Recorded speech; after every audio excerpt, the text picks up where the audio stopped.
Au commencement de notre monde, la légende raconte que dans les premiers jours de notre univers, deux familles de dragons se matérialisèrent. Bahamut, le noble dragon de platine, donna naissance aux dragons métalliques d'or, d'argent, de bronze, de cuivre et de laiton. La cruelle Tiamat ornée de 5 têtes fit apparaître quant à elle les dragons chromatiques rouges, bleus, verts, noirs et blancs. Les deux familles se vouèrent alors immédiatement une animosité réciproque et combattirent sans merci pour s'anéantir, à l'image de leur créateurs, Bahamut et Tiamat.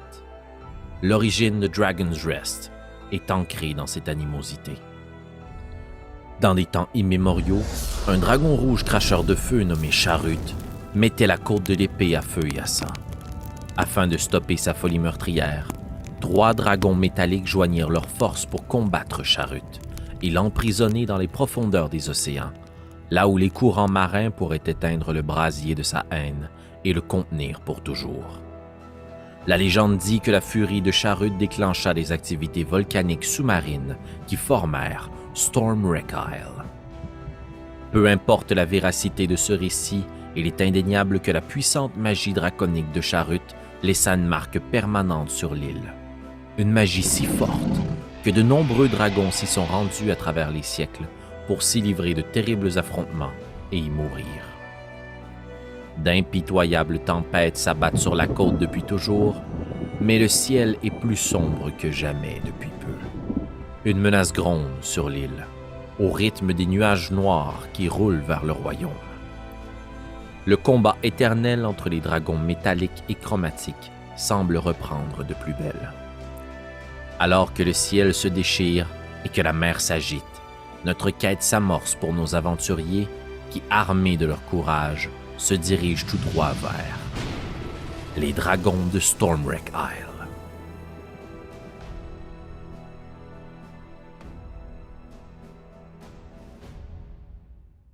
Bienvenue parmi nous, nous sommes Coup Critique. Je suis très content de vous avoir en virtuel pour se lancer dans cette aventure. J'ai avec moi la boîte d'initiation, le Starter Set, qui est paru le 4 octobre, et la boîte d'initiation que nous avons en anglais, en primeur, pour l'aventure Les Dragons de Stormwreck Isle. Je suis accompagné d'une sympathique et merveilleuse brochette de joueuses et de joueurs que l'on va pouvoir découvrir en même temps que leurs personnages dans notre aventure de ce soir, qui débute sans plus de préambule.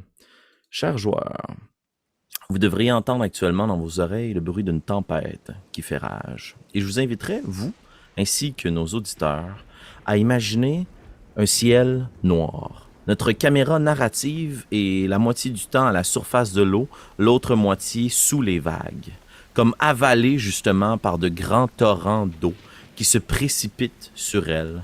Et lorsque la caméra est à la surface, la tête hors de l'eau, on peut voir le ciel noir qui craque et qui, dans les éclairs, illumine ce qui pourrait se trouver à la surface de l'eau.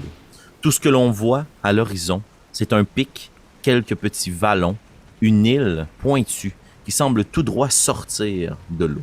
Et notre caméra narrative s'en rapproche justement au bruit des vagues, au bruit du tonnerre que l'on peut entendre qui résonne, et tout à coup, les oreilles les plus fines, pour entendre le bruit d'une proue qui fend l'eau et qui passe par-dessus les vagues, les unes après les autres, et on la voit apparaître, ce petit bateau, très petit en comparaison des vagues immenses, les voiles toutes ouvertes, un peu usées par le temps probablement, et son équipage aussi est usé. Notre caméra tranquillement se replace à l'intérieur de ce navire tandis que la pluie s'accumule sur les capes cirées de ces... J'allais dire membres d'équipage, mais je crois que vous êtes plus davantage un cargo, probablement. Puisque l'équipage est tout petit, mais tout le monde ici met la main à la pâte. Notre caméra va se placer, dis-je bien, vers une corde qui glisse entre des mains assez trapues, bien que peut-être petites. Et je vais souhaiter la bienvenue autour de la table à Pierre-Philippe. Je vais te demander, Pierre-Philippe, de me décrire, d'après toi, qu'est-ce que fait ton personnage sur le pont en ce moment à travers la tempête? Qui est-il? Qui est-elle? Et parle-nous de toi et de ton personnage. Vous pouvez voir probablement sur le bord du navire, vraiment se tenant sur le rebord, la tête penchée un peu vers le dessus de l'eau, le teint verdâtre de quelqu'un qui ne prend pas souvent la mer et qui a vraiment des hauts le cœur qui pourraient venir salir son beau costume. Un petit alflin haut de 3 pommes, quand même petit même pour un alflin. Peut-être même qu'il a peut-être des petites problématiques en termes avec lors de son vieillissement qui avait fait en sorte qu'il est resté une hauteur de réellement de 3 pommes, peut-être un peu plus. Un jeune alflin vêtu d'un costume assez prenant, je dirais, une espèce de doublet assez chic avec une demi-cape courte qui va jusque dans le milieu du dos. Donc ici un mouchoir pour n'importe quel humain. Portant sur sa tête un espèce de, on va dire en anglais, ça s'appelle un flat cap, c'est-à-dire un petit chapeau assez plat avec un rebord de fourrure, ainsi que des gigantesques, vraiment gigantesques même pour lui, hauts de chausses qui sont en fait les espèces de culottes bouffantes. Qu'on peut voir souvent de la Renaissance, espèce de grosses culottes bouffantes qui ne sont probablement pas faites pour un alflin à la base, donc probablement pour une espèce plus grande. Ainsi, on donne vraiment l'impression qu'une cuisse, un seul de ces bouts bouffants a peut-être, on va dire, la circonférence de son corps. Donc ça fait un peu ridicule. C'est vraiment comme exemple une espèce on dirait comme 3 ronds un par-dessus l'autre, là, en position de pyramide, qui se déplacent un peu croche, comme s'il avait un costume qui ne lui appartenait pas au final, avec un col roulé qui lui monte peut-être jusqu'en dessous, en dessous du menton également, avec un peu de froufrou, un peu de poils, et des petits souliers pointus. Quand même assez chic, trop chic pour être sur un navire de voyage. Le petit alflin aux cheveux blonds, un peu frisés, rappelant peut-être un petit air coquin, des petites taches de rousseur sur le visage, ainsi que des yeux d'un vert émeraude, quand même assez prenant. Un visage assez sympathique, souriant, bien l'espèce de gigantesque fente qui se situe entre les deux palettes. Qui laisse quand même présager le fond de la gorge, là, on peut le voir, et qui fait en sorte qu'il peut zizazoter assez facilement quand il est fatigué ou fâché. Et ainsi se présente à vous le personnage qui porte le nom de Gizmédon Beurre de Pomme. Qui est un alflin, tout ce qui a de l'air de plus alflin, vraiment, pour vrai. Il a l'air, bien qu'il a l'air un peu plus chic que la moyenne. Et Gizmédon, alors que débute l'aventure, et comme je le mentionne, sur le bord du navire, il est vraiment pas habitué à prendre la mer, bien qu'il est habitué au voyage, mais vraiment, tout ce qui touche l'eau, c'est vraiment pas sa tasse de thé. Et il a le regard tourné par-dessus les vagues en regardant celles-ci lever et descendre au gré du rythme du temps. Et tranquillement, de temps en temps, vous entendez un espèce de petit... Alors que ça part par-dessus la rambarde et que ça vient fouetter le bord du navire. Et dis-moi, Félix, est-ce que c'est un navire comme à 2 étages avec comme des personnes qui rament en dessous? Non, en fait, c'est un petit navire, je te dirais, qui n'est pas nécessairement fait pour prendre autant de distance de la côte. Et on va revenir à la raison pour laquelle vous vous retrouvez sur une si petite embarcation, en fait. Tu peux t'imaginer un bateau de pêcheur de peut-être un équipage de 6 à 8 personnes, mais il n'y a que 2 personnes avec vous à l'intérieur du bateau. Fait qu'on est encore plus aux prises des courants marins puis du Tout à fait. Tu dois être, à chaque fois que tu éclabousses la mer, elle doit t'en remettre un peu, elle aussi, en retour. Oui, en fait, c'était ça mon questionnement. Si tu avais un navire de 2 étages, peut-être que mon jet aurait atteint quelqu'un qui passait quelque chose d'autre en dessous. Je voyais Marika qui a une réaction. Elle avait catché qu'est-ce que je voulais faire. Mais bref, seulement pour dire que à chaque coup de vague, alors que le navire bat et lève et redescend au gré, justement, on va dire de la mer, j'ai peut-être un petit saut qui se fait alors que je suis tellement léger que mes pieds partent du sol pour partir dans les airs à quelques secondes, le temps que le navire redescende, parce que je suis tellement fragile et tellement frêle et je dois peser le poids d'un colibri que je pars un peu au vent presque. Et je me tiens à travers les cordes. Définitivement, je sers précisément, je ne sers à rien. Rien du tout. Mais l'effort est là. Tu mets de l'ambiance. L'effort est là. L'effort est là. Puis de temps en temps, vous pouvez peut-être entendre une voix un peu malade qui se tourne vers le reste d'équipage et qui va dire de sa petite voix aiguë ne vous inquiétez pas, tout va bien. J'imagine que justement, tandis que tu renvoies ton petit déjeuner qui devait être visiblement trop copieux, le 2e petit déjeuner, t'es sur le point justement dans le coup de la vague de passer par-dessus bord et il y a probablement une grosse main qui te saisit par la ceinture, puis qui te ramène. Un individu qui doit pas être très différent de toi en taille, sa silhouette étant très clairement définie par l'éclair qui traverse le ciel, et la lumière qui envahit le pont nous permet de voir une autre personne, un autre personnage à tes côtés. Et je salue Kim, qui est à notre table aujourd'hui. Kim, plaisir de jouer avec toi. J'aimerais ça que tu puisses nous présenter ton personnage et que tu m'expliques comment tu viens de sauver la vie à Gizmédon quelques secondes, minutes dans l'aventure. Attention, petit être. C'est dangereux ici. Là, je te ramène au sol. Et je retourne ma cire stoïquement sur un petit baril. Je m'accote sur mon bouclier. Et je l'observe vomir avec le sourire en coin. Donc, vous voyez Bellevoria, oui, Bristlefoot, naine de nature et d'apparence, qui, dans le fond, est très, très représentative de son espèce ou de sa race. Là. Donc, des cheveux bruns, très savamment tressés, avec une barbe quand même, une courte barbe peu fournie sur les joues et un petit peu au menton. Vous la voyez porter une cotte de maille avec quand même une certaine des petites haches de main à la taille. Donc clairement, elle a déjà combattu et ça se voit un peu dans son regard, même si elle a le sourire en coin, elle a le regard un peu froid qui a vu des choses qu'elle n'aurait préféré pas voir. Et tout comme sur son bouclier, le dessin sur son bouclier, elle a au cou une amulette qui ressemble à une rose des vents. Donc qui repose sur son torse, sur sa cotte de maille, et donc elle s'appuie sur ce qu'elle peut, assise sur ce baril, puis elle surveille ce petit être qui semble ne pas savoir voyager. Fantastique. Puis justement, tu sais, tandis que tu es un peu plus en recul, puis que je t'imagine juger, probablement. Moi, les mots de la bouche, c'est pas bon. Mais justement, les inhabilités de ton nouveau compagnon d'aventure à vivre sur la mer. Peut-être que notre caméra narrative poursuit sur le pont, ou bien peut-être à l'intérieur de la cale des officiers. Ce sera à vous de le dire. Peut-être éclairé par une faible lanterne, ou encore une fois par le ciel qui se déchire. J'estime que la pluie doit couler sur des vêtements plus richissimes, cirés. Et on va souhaiter la bienvenue à Marika autour de cette table. Bonjour Marika, j'aimerais que tu me décrives où est ton personnage. Je veux pas assumer où tu te trouves sur le bateau en ce moment. Et j'aimerais surtout que tu m'expliques justement que fait ton personnage et comment ça peut nous aider à comprendre cette dernière. Bonsoir à tout le monde. Donc oui, j'aurais tendance à dire que mon personnage ne se trouve pas sous la pluie. Si elle peut éviter d'être trempe, elle évitera.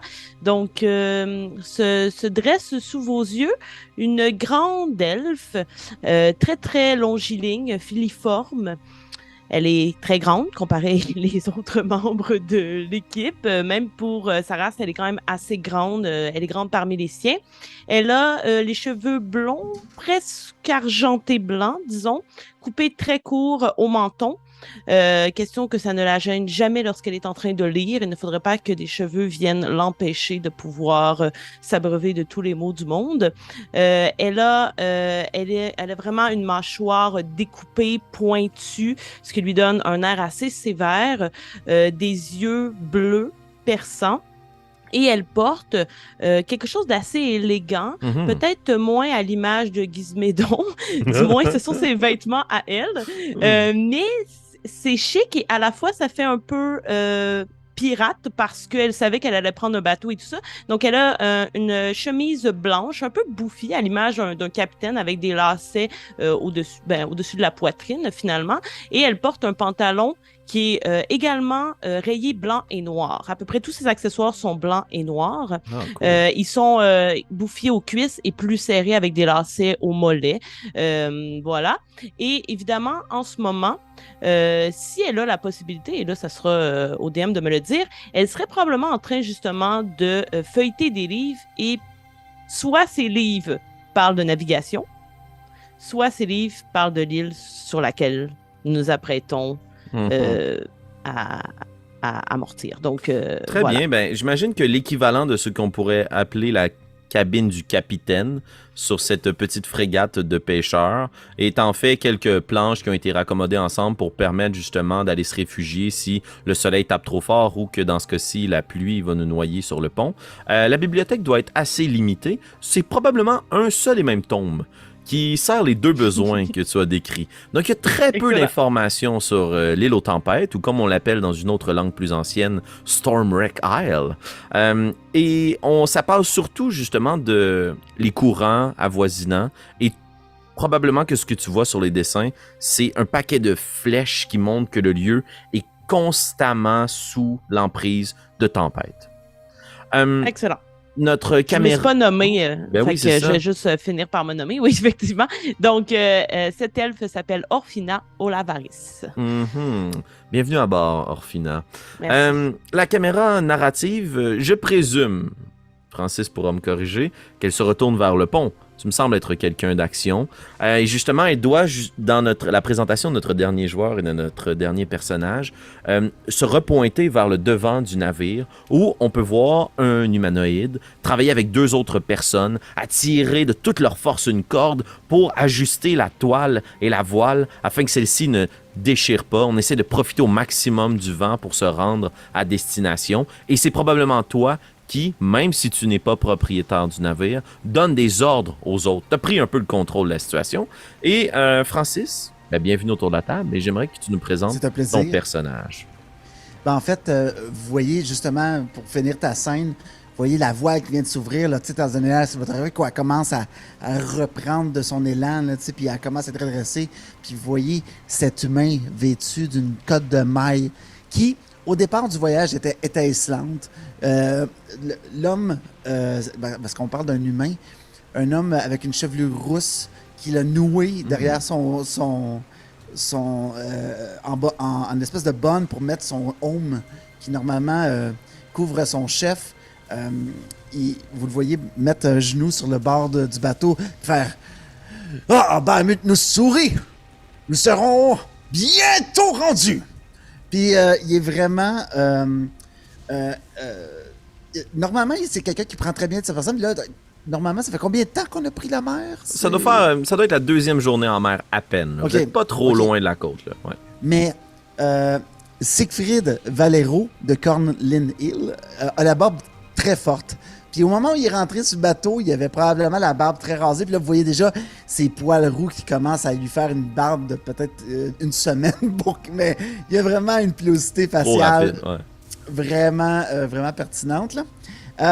C'est ça. Vous voyez vous voyez une hache de guerre attachée au dos avec toujours non loin de lui un bouclier arborant l'effigie d'un dragon argenté. Et c'est ça. Fantastique. Alors, tandis que cette caméra narrative circule et serpente à travers les différents membres de l'équipage ou aventuriers qui représentent la cargaison, la caméra va s'élever très très haut dans le ciel. Et dans un des éclairs qui frappent le ciel noir et les nuages chargés de tempête, mais de quelque chose d'encore plus lourd et mystérieux, vos yeux peut-être vous trompent. Ce serait impossible, ce serait trop terrifiant. Mais les nuages semblent former une créature gigantesque, toute aile grande ouverte, comme si les éclairs sortaient de son cœur et de son corps. C'est impossible que ce soit un dragon. Vous connaissez les légendes des dragons. C'est beaucoup trop grand et gros pour être un dragon. Mais c'est comme si l'île vers laquelle vous vous dirigez avait cette essence, cette âme, qui pour l'instant est en colère. Et notre caméra s'élève et va replonger en direction de l'île, et un peu de temps va avoir passé entre notre première et notre deuxième description, tandis que notre frégate, après avoir bravé cette tempête, a contourné entièrement l'île qui, notez-le, est formée sous la forme d'un J, si vous voulez. Et vous devez vous rendre de l'autre côté. Votre destination est connue. Vous savez que vous vous dirigez dans un sanctuaire. Permettez-moi de changer l'ambiance musicale. La frégate contourne la pointe justement du J de l'île et rentre à l'intérieur de cette petite baie naturelle, formée probablement justement par des mouvements dans le sol et dans la terre depuis des siècles. Vous savez que l'île s'agite dangereusement depuis plusieurs mois, même si elle a toujours été reconnue comme étant dangereuse pour ses navigateurs.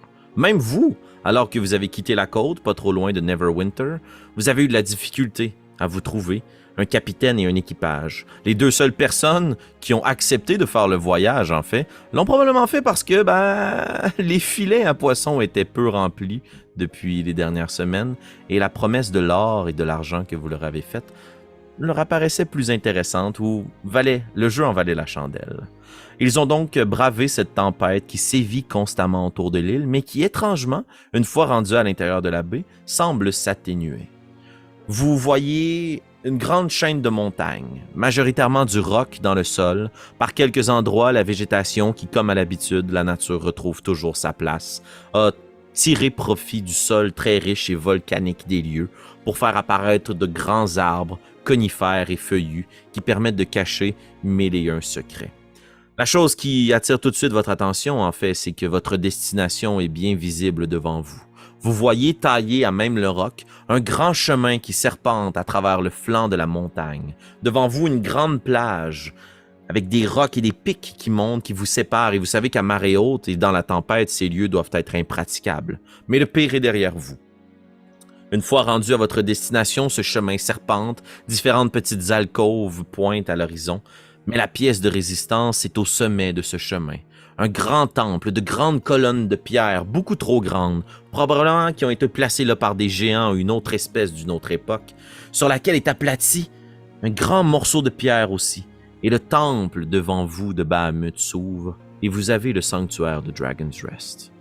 Vous savez que ce sanctuaire accueille des ermites, accueille des pèlerins, et que si on veut y passer du temps, on doit contribuer à la vie du sanctuaire. Le capitaine et son seul matelot, son fils, qui est probablement dans ses premières tempêtes, vous descendent d'une barque, ne veulent pas s'aventurer près des grands pics, et vous pointent le chemin jusqu'au pied de la montagne. Selon vous, chers aventuriers, quel d'entre vous prend les 2 rames pour vous rendre à destination? Siegfried, pourquoi je suis surpris?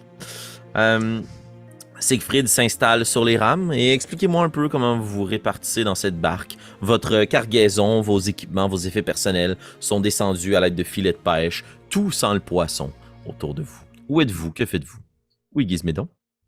Gizmédon, là, dès que la terre était à vue, il s'est mis à crier, là, terre en vue, elle est là, elle est enfin là. C'est pas vrai que je lance ma cargaison par-dessus bord à l'intérieur du canot, tu sais, même à un point où est-ce que je dois perdre peut-être un sac ou 2 dans le moment. Pommes, un sac de pommes. Un sac de pommes, ça part par-dessus, puis je suis juste comme genre, la terre, elle est là. Puis je vais me dépêcher comme à courir, puis embarquer sur le canot, puis il y a Monsieur Siegfried Valero de Corlin Hill qui voulait comme prendre aussi les rames, puis je suis juste comme genre, dépêchez-vous, il faut rapidement quitter ce tombeau marin, il faut se diriger vers la terre ferme. C'est là que nous pourrons enfin avoir les pieds au plat et pouvoir réfléchir, la tête vide et l'estomac plein de nourriture.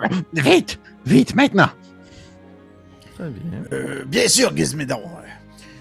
Embarquez, mesdames. Puis vous voyez que Siegfried s'installe à une rame, puis il fait comme « Sentez-vous, Bahamut, sentez-vous son appel. Ah, je sens l'aventure et le guide Bahamut nous mener vers quelque chose.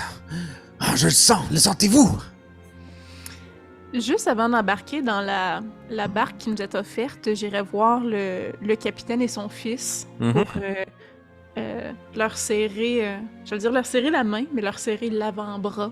Donc, C'est très une marin. poigne. Puis dire merci pour ce voyage. Martamor Douin vous préservera le temps de ce voyage. N'ayez crainte. Puis je me dirige vers... Attachez la barque après l'un des pics. Nous reviendrons la chercher lorsque le climat sera plus convenable. Bonne chance! Merci.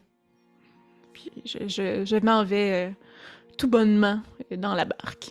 Très bien. Orphina?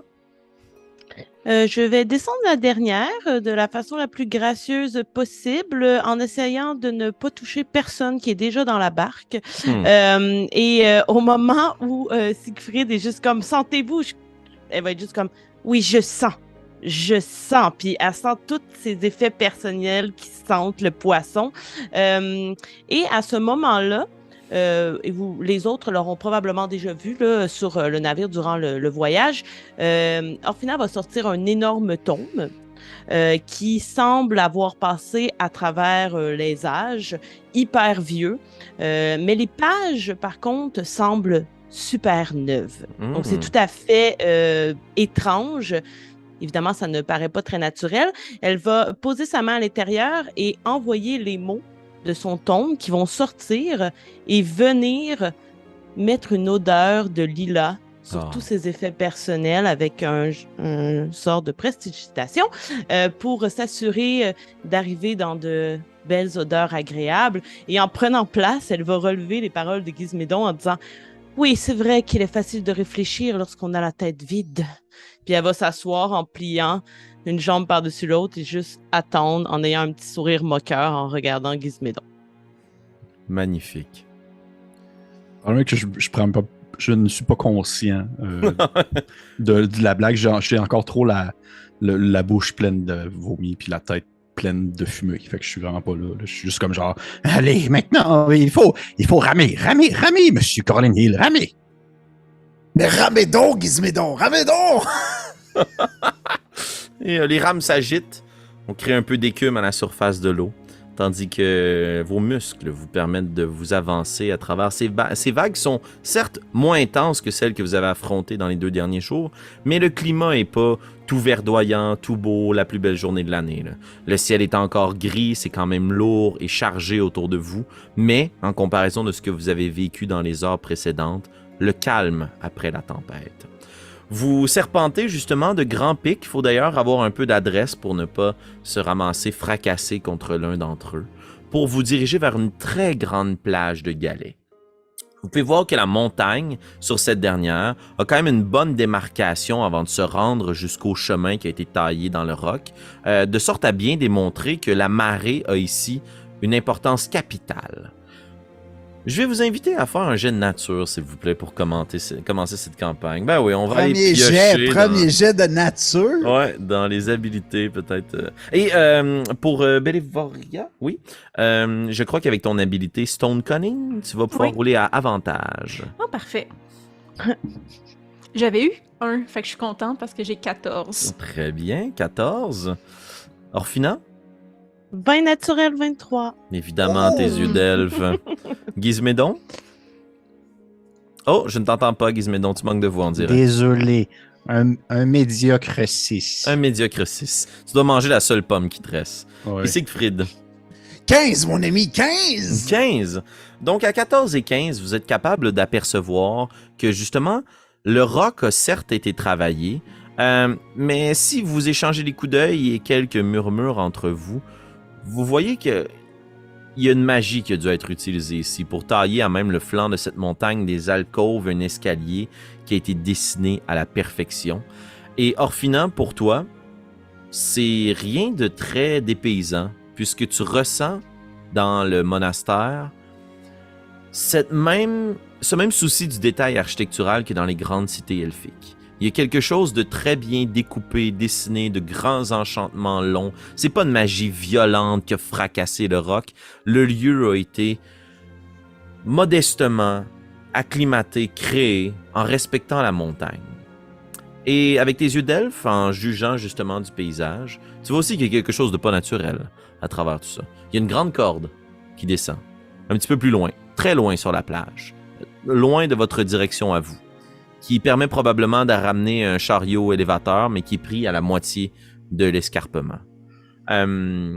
Probablement que c'est utilisé pour traiter avec les différents autres commerçants ou pouvoir ravitailler les gens du monastère, mais pour l'instant, ce n'est pas utilisable pour vous. Il ne semble être actionnable qu'une fois rendu en haut du monastère. Mais Orphina, je vais profiter de ton excellent jet de nature et de tes yeux d'elfe, puisqu'en jaugeant un petit peu à côté de vous, tu te rends compte qu'il y a quelque chose qui semble clocher. Vous n'êtes pas la seule barque sur la plage. Il y a une autre barque un petit peu plus loin. Pas trop loin, justement, du pied, là où devrait être la nacelle. Il y a une barque qui a été fracassée sur l'un des pics, l'un des rocs qui sortent habituellement de la mer et de cette plage de galets. Et je te demande de faire un jet de perception, s'il te plaît. Oh yeah.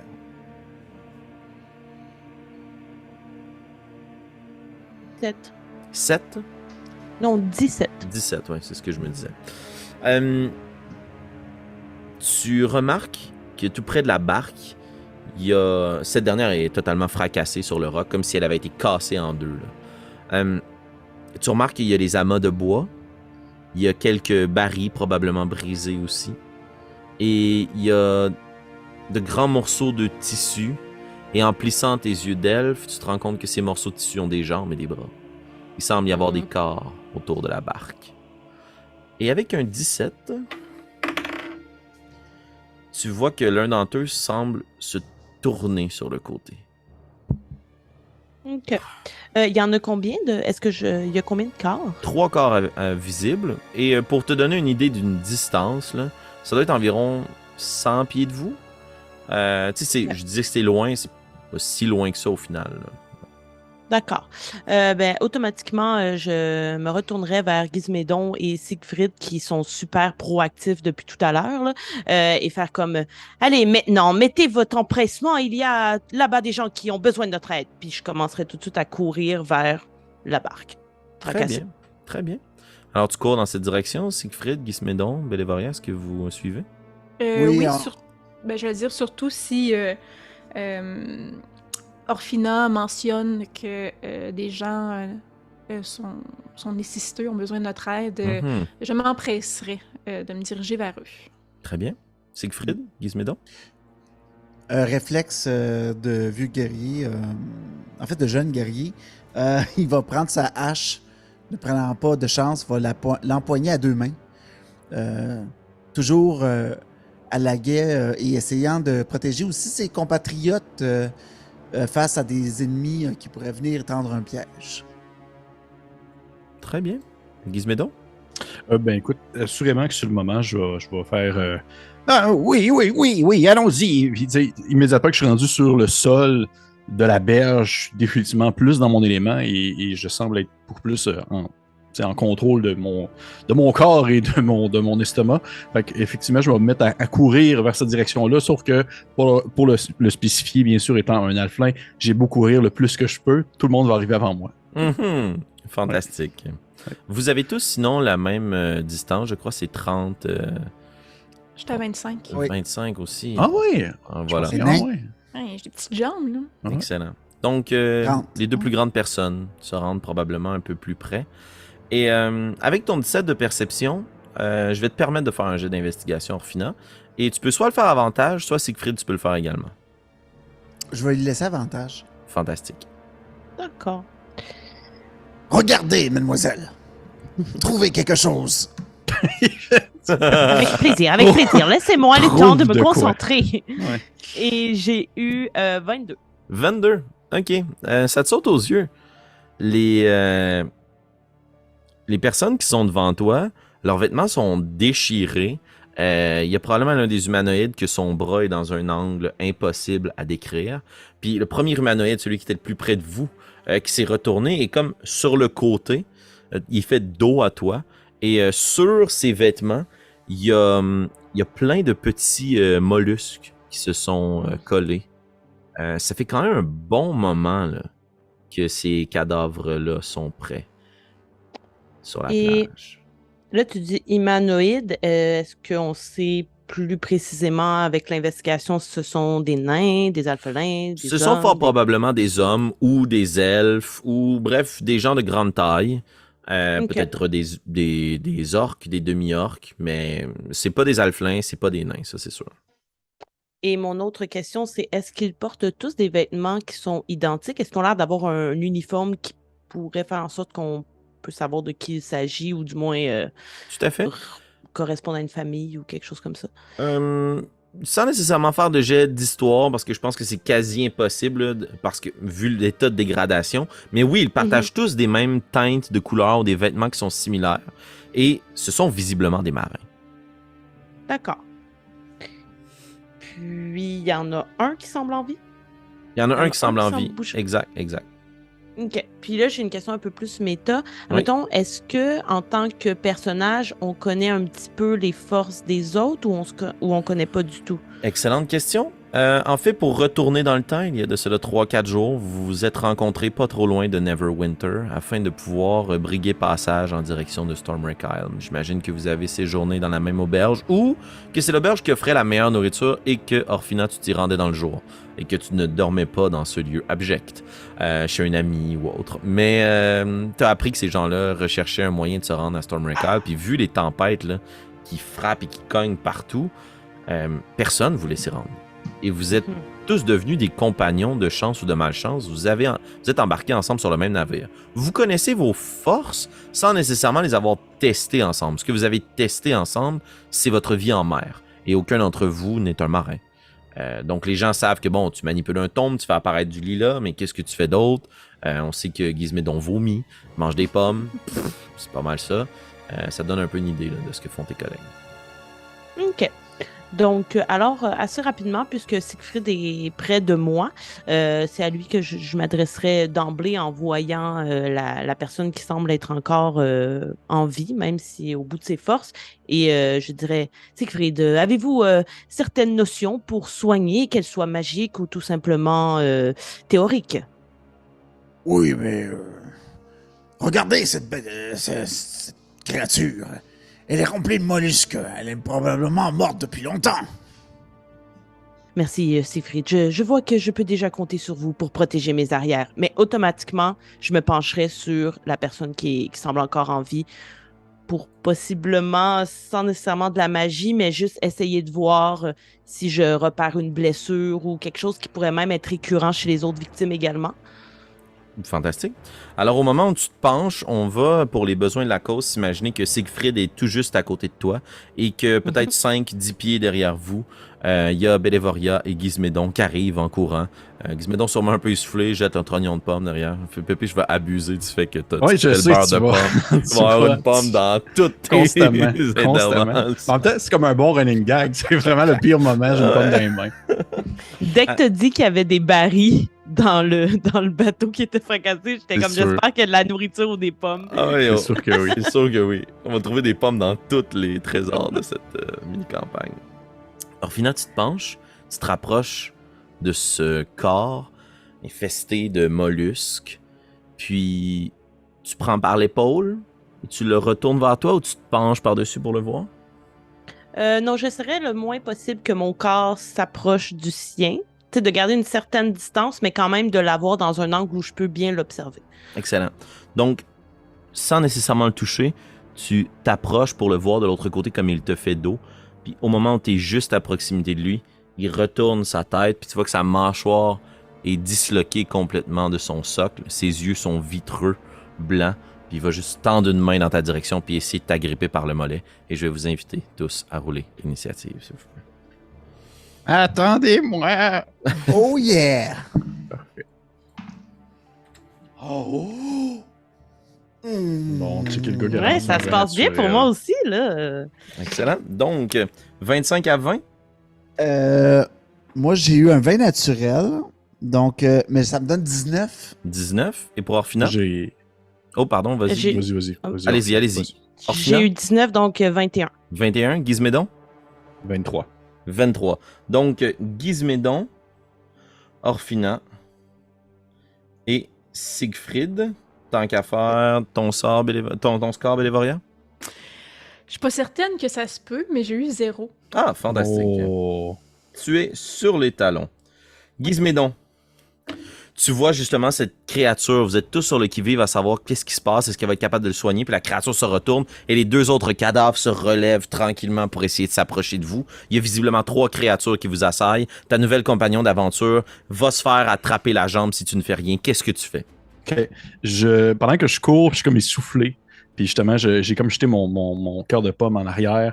Puis je prends comme vraiment le temps de m'accoter sur une roche, puis de respirer, puis de comme prendre 2-3 respirations parce que j'étais encore comme la tête un peu confus. Puis je fais une espèce de petit mon Dieu, mais quel voyage! Puis au même moment, c'est là que c'est comme, on va dire que il y a comme le talent sous-jacent au caractère qui ressort. Je sors de mes poches une petite arbalète très courte et rapidement, je vise une des créatures, en fait celle qui a attrapé les jambes d'Orphina, pour lui tirer dessus, mais vraiment de manière nonchalante, comme si c'était une promenade à la plage. Fantastique. Alors, promenade à la plage, tu sais. Parfait. Et est-ce que c'est... Oui, c'est considéré comme un sneak attack parce Oui, que j'ai attaque sournoise. j'ai un ami qui est proche, Tout à fait. qui est collé dessus. Fait qu'on va y aller comme ça. Fait que je tire mon jeu d'attaque et ça va être un gros 14. Ça touche. Roule tes dégâts. Ça touche! Donc, nous parlons ici de... Ah, quand même. Un gros 8.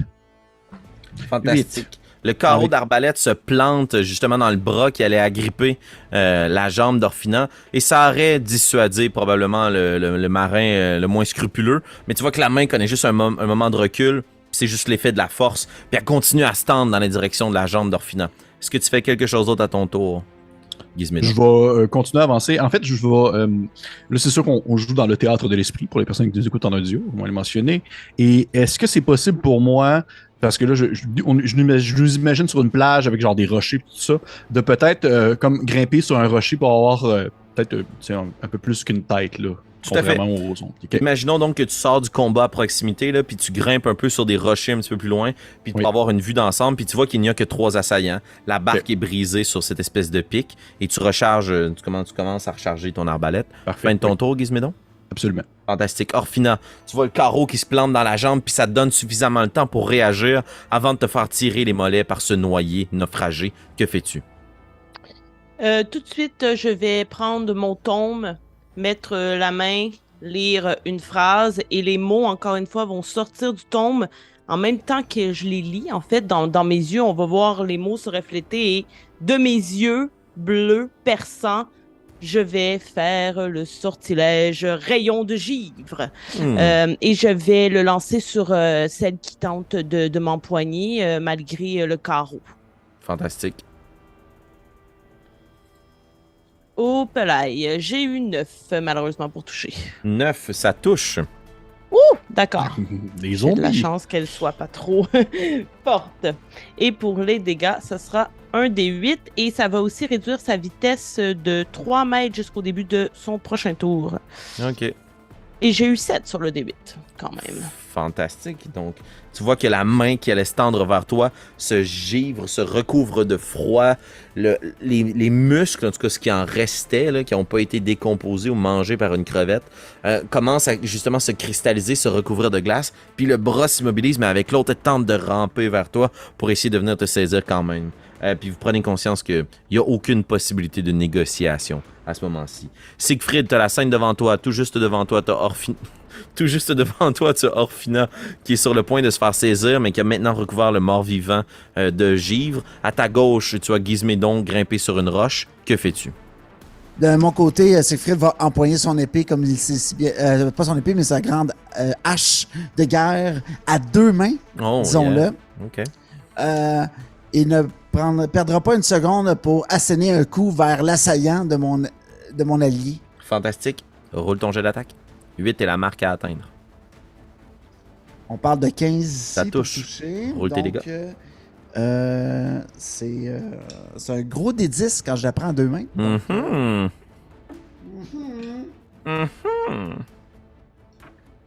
On parle ici de 10, donc 10 Oh! plus 3, donc 13 points de dégâts tranchants vers la créature qui a tenté de toucher mon ami.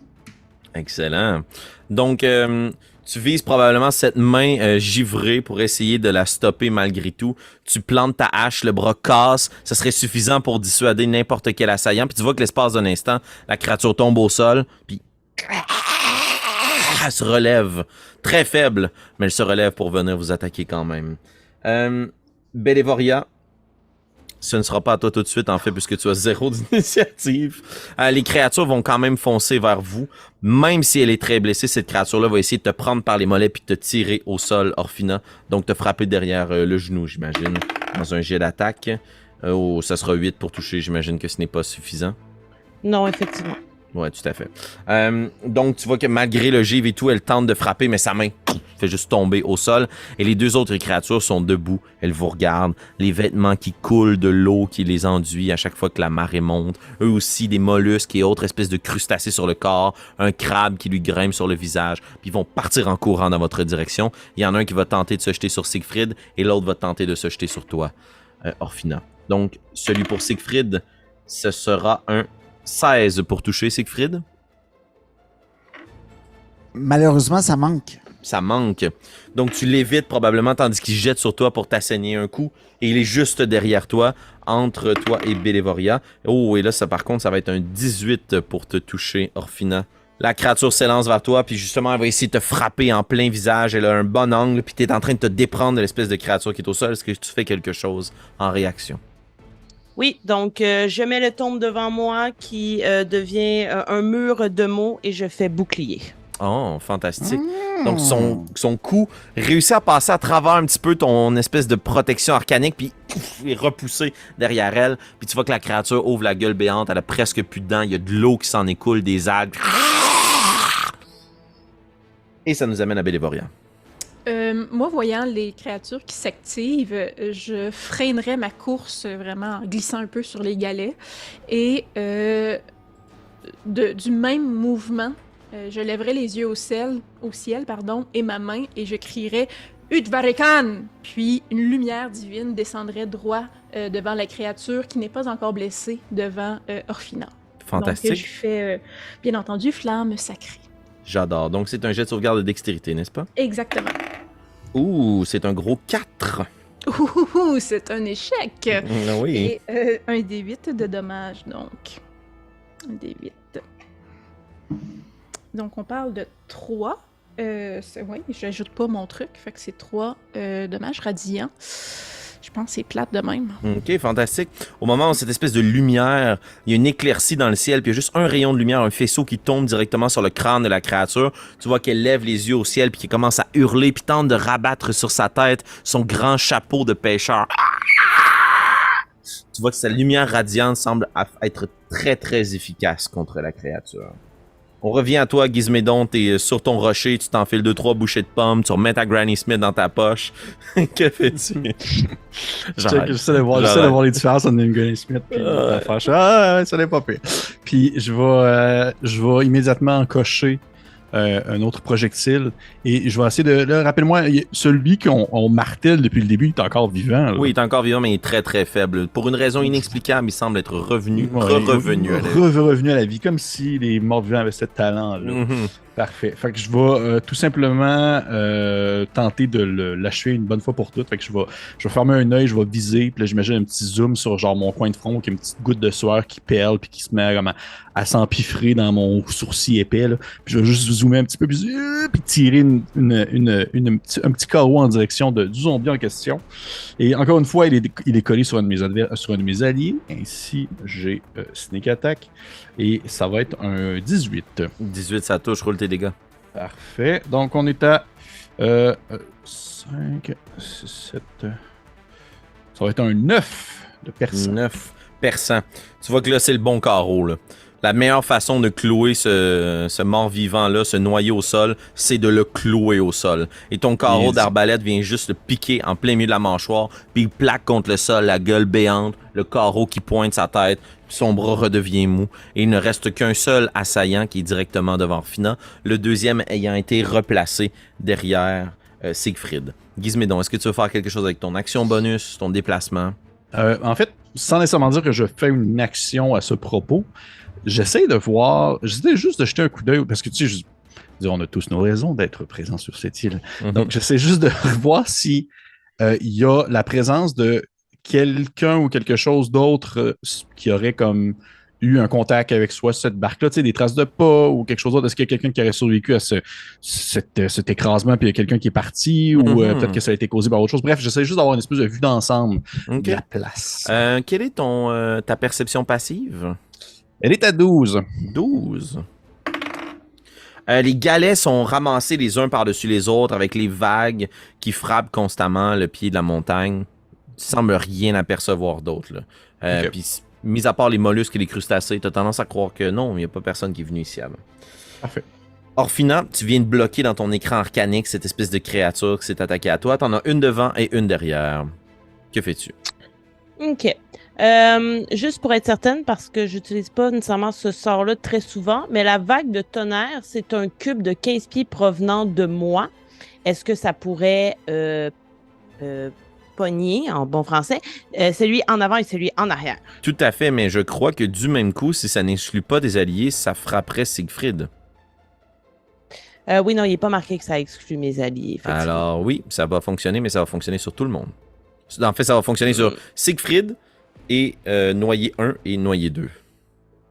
OK. Non, dans ce cas-là, je voudrais vraiment pas prendre cet allié. Dans ce cas-là, je vais tout simplement, je crois, sortir mon épée courte et tenter de frapper celui qui se trouve devant moi. Fantastique. Alors, tu le bloques avec ton écran arcanique et du même coup, tu profites de ce moment-là pour tirer ta lame. Et puis, j'imagine, en dégainant ta lame, là, chling, tu vas essayer de le trancher en deux. Exact. Je vais essayer. Oh, 20 naturel. J'ai eu 24. Fantastique. Ah, ben, moi, je m'allais quoi à soir. Oui, ça se passe bien. Elle lance comme s'il n'y avait pas de lendemain. Est-ce que je roule une fois puis mes dégâts comptent 2 fois ou je roule 2 fois? Tout à fait. Moi, je roule une fois puis je double. D'accord. Seulement le dé, pas le Exact. le plus Seulement deux le à dé, côté. ouais, tout à fait. Eh bien, ce sera 12. 12 au total? Oui. Excellent. J'ai eu 5 sur le D6. Tu vois que tu cognes directement en tirant ton épée courte à l'intérieur de son coude, et puis le bras qui était pris dans ton écran arcanique reste pris l'espace d'un instant dans l'écran arcanique, puis le sang gicle sur l'écran, puis commence à glisser sur ton espèce de protection, puis quand ça arrête, tout tombe au sol, le bras, le sang, puis l'espèce de créature est comme... Puis il va essayer d'attaquer avec l'autre arme lorsque ce sera possible. L'autre bras, pas l'autre arme. C'est son arme. C'est son arme, en effet, lorsque ce sera possible. C'est un action moine, bonus, déplacement. Non, parce que je suis dans sa portée, donc j'aurai une attaque d'opportunité. Donc non, je resterai là et j'ai pas d'action bonus. Siegfried. Est-ce que je vois la créature vouloir avoir un second souffle? La créature qui est devant Orphina, Ouais. elle est encore en vie. OK. Je vais l'achever. Fantastique. Alors tu fais pivoter ta hache. Pour un 13 pour toucher. 13, ça Donc, touche, je roule vois tes que ça dégâts. fonctionne. Toujours à 2 mains. On parle d'un 10 de dégâts tranchants. Fantastique. Alors tu plantes ta hache dans la poitrine de cette créature, puis elle recule de quelques pas. Tu donnes un coup de pied, puis tu retires la hache, la créature titube. Regarde sa plaie. Tu dis ça, là, c'est ton coup signature. Là. Ça dissuade le pire des bandits. Puis la créature, tu vois qu'elle titube, puis elle continue à refoncer de nouveau vers vous. Elle est pas morte, mais elle est pas forte. Action bonus? Non? Fantastique. Alors, il y a 2 morts vivants. Il y en a un qui va s'en prendre à toi, Siegfried, et l'autre va s'en prendre à toi, Orphina. Donc, Orphina, ce sera un 17 pour toucher. Ça touche. Oh, ce sera un maigre 2 dégâts D'accord. contondants. Et Siegfried, ce sera un 6 pour toucher. Aucun dégât, donc, s'en suivent. Et les 2 créatures se jettent sur vos compagnons d'armes et d'aventure.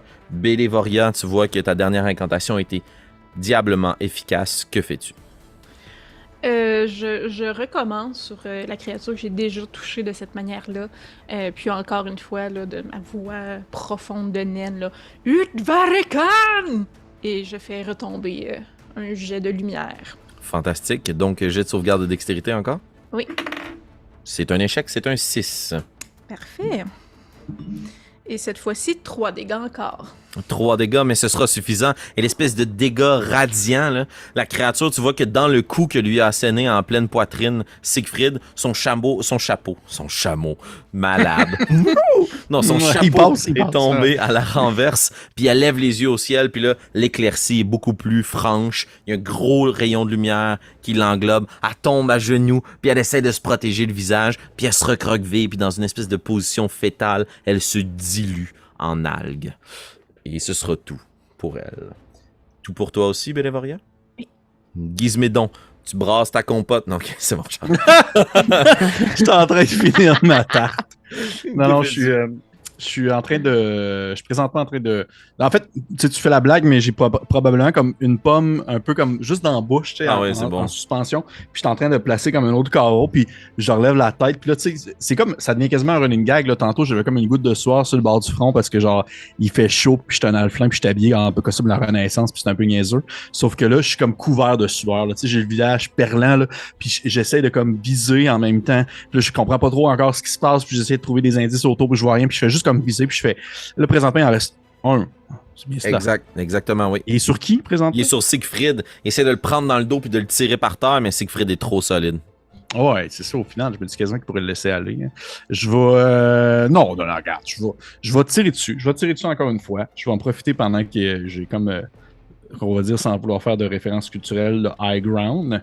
Puis je vais essayer de tirer dessus. Et c'est un 9. Ça touche, tu dis? Ça touche, roule tes dégâts. Yeah! Yeah. Et ça va être un gros. Ouh, quand même. Ok, on est à 11. 11 points de dégâts. Excellent. Tu vois, Siegfried, tu sens probablement comme un soubresaut dans ton dos, tandis que la créature qui essaie de te tirer au sol est comme plaquée contre toi, puis attitude, puis elle a un carreau qui sort du ventre. Tu l'as vraiment véritablement embroché avec ta petite arbalète, Gizmédon. Quelque chose d'autre que tu veux faire pendant ton tour? Oui, je finis de prendre ma bouchée. Puis je vais descendre de mon rocher. Excellent. Puis je vais descendre de mon rocher comme si... parce que j'essaie de maintenir, on va dire, là, vous le savez, j'ai fait un sneak attack, là, fait que on le sait bien. Sauf que j'essaie de garder un peu le semblant de ma couverture. Fait que je vais descendre du rocher de manière vraiment maladroite, comme de dos, là. Tu glisses, là. Descendre tranquillement, oui. Je glisse, puis après ça, rendu sur le sol, je vais commencer à m'approcher tranquillement des barques. De la barque, plutôt. OK. De la barque qui a été échouée, donc. Oui. OK, oui. Parfait. Donc, tu t'approches tranquillement, le plus subtilement possible. Orphina, tu viens de voir l'espèce de créature qui essaie de t'en prendre à toi puis qui t'a attaqué, être complètement désintégrée au sol. Il ne reste que celle qui est dans le dos de ton allié. Que fais-tu? OK. Donc, est-ce que, pour information, il portait une armure, ces cadavres? Mis à part le temps qui passe et leur péché, non. Ils étaient protégés par rien. D'accord. Oh. D'accord, dommage. Bon. Mais je vais quand même faire ce que je voulais faire. Donc, encore une fois, classique, je mets la main dans le tombe, j'ai l'air de ramasser une poignée de mots et de ma main va sortir un jet de foudre et je vais faire une prise choquante sur l'ennemi qui est en train d'assaillir mon allié. Donc, je lance ça. J'ai 21 pour toucher et ce sera... Ah non, malheureusement, seulement 1 de dégâts de foudre. Mais par contre, il ne peut pas réagir avant le début de son prochain tour. Fantastique. Tu vois que justement, cette espèce d'énergie statique que tu prends à l'intérieur de ton tombe, qui t'agite puis que tu places sur lui, vu que son corps est entièrement composé d'algues et d'eau, là, qui est trempé à la lavette, là. Non, c'est pas très dommageable pour lui, mais... tu vois que ça le paralyse d'une certaine chose, puis il y a une espèce de carreau d'arbalète qui sort du ventre, là. Mais il y a les yeux blancs et vitreux, il n'y a pas trop d'émotion. S'il pouvait y en avoir, ce serait probablement la panique. Siegfried, tu vois qu'il y a une main qui passe par-dessus toi, puis cette espèce de créature-là est choquée. Tu te retournes, tu vois le noyé devant toi. Que fais-tu? Meurs, ville créature! Puis je vais aller frapper cette créature-là. Il est tellement cinématographique. Avec un 15 pour toucher. Ça touche, roule tes dégâts. Toujours avec 2 mains. On parle d'un maigre 7 de dégâts tranchants. Fantastique. Alors, tu prends ta hache, tu y plantes sur l'épaule, puis tu repousses avec le pic pour le faire reculer de quelques pas, puis il est comme paralysé dans cette énergie statique. Et tandis que tu le déplaces, tu vas juste descendre très malhabilement Gizmédon derrière, puis avancer subtilement en direction de la créature. Tu disais, Marika, que dans le fond, il n'a plus de mouvement pour le prochain tour, c'est ça? Il ne peut pas réagir jusqu'à son prochain tour. Pas de réaction. Avant le début de son prochain tour. Ouais. Parfait. Donc, il essaye quand même le plus difficilement possible de se rendre vers toi, Siegfried, de s'élancer puis d'essayer d'aller t'attraper à la gorge. Et sa main glisse sur ton armure, tu fais juste tasser, puis il y a le bras à côté sur ton épaule et ce sera toute l'énergie qu'il peut déployer pendant son tour d'action. Et Enlève tes sales pattes de moi! repousses avec ton épaule, le bras retombe mollement à côté de lui, et Bélévoria derrière, que fais-tu? On change pas une recette gagnante tant qu'elle fonctionne. Donc, avec cette fois-ci les yeux froncés qui regardent le dernier ennemi. Marta Mordouin, Hut, Varikan. Et encore une fois, la lumière descend du ciel. That's it. Je savais pas qu'il fallait parler nain pour jouer ce soir. Parfait. Donc, jet de sauvegarde de dextérité, n'est-ce pas? Ouais, c'est un 3. Ah, ben c'est encore un échec. Ouais, pas très dextre, nos amis les noyés. 5. 5. J'imagine, justement, on parlait de faire des présentations cinématographiques, là. Le ciel s'éclaire d'un coup. Les nuages se dissipent pour laisser transparaître la seule éclaircie que vous avez vue peut-être en 2 jours, et les rayons du soleil commencent à venir poignarder les créatures au sol, même celles qui fument encore. Elle commence à bouillir un peu, puis il y a cette fumée-là qui monte des 2 cadavres qui en sont réellement désormais. Et l'autre créature qui était sur toi, Siegfried, commence à comme crier, hurler, tomber au sol, se prend le visage et commence à fondre à l'intérieur des galets. Et tout ce que vous voyez, ce sont leurs vêtements de cuir cirés, la barque brisée. Et vous voyez quelque chose d'autre aussi. Si vous jetez un coup d'œil dans les alentours pour essayer de voir s'il y a quelque chose d'autre, une autre menace, en haut, dans le grand chemin qui monte vers le temple, il semblerait que des yeux vous regardent, des petites créatures juchées sur le bord de la falaise, épiaient votre combat. Est-ce que ces créatures qui épient nos aventuriers sont une menace imminente ou bien des alliés potentiels? C'est ce que nous découvrirons ensemble dans le prochain épisode des Dragons de Stormwreck Isle.